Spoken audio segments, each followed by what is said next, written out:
The question has been asked, where are the capital market inefficiencies in today's marketplace, dislocations? And from my observations, the biggest one that I can see is in the kind of two classes of securities that are being created as a result of the movement of monies into passive ETF investment strategies. There are those companies that get included in these ETFs, and as a result, there's a lot of pent-up buying of those securities, pushing them to higher and higher prices. And there are those securities that get left behind, whether they're illiquid, whether they're smaller cap in nature, or whether they just the industry that they're in.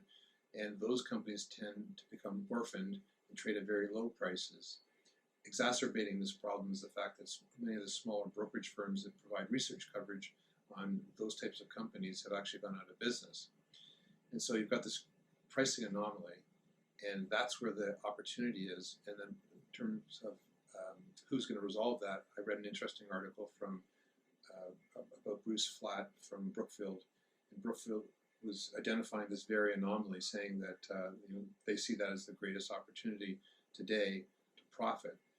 And so their private equity business is actually looking at these orphaned public companies, and they have the wherewithal to buy the entire company. So you get owners who are beaten up and tired as a result of the low trading price, and Brookfield can come along and offer a premium and liquidity, and often these kind of beaten up owners are willing to take that, and as a result Brookfield then takes that whole company, controls the cash flow of that business, and just adds it to its private market portfolio.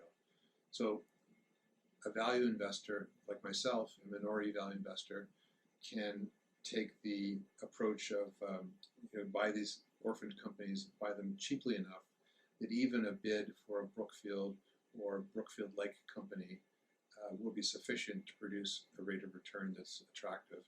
And the one caveat to all this is that it takes longer to happen. So whereas in the past you might have relied on the market and the excitement of retail investors or whatever to resolve pricing inefficiencies, these types of transactions, because the buyers are sophisticated, take longer to happen.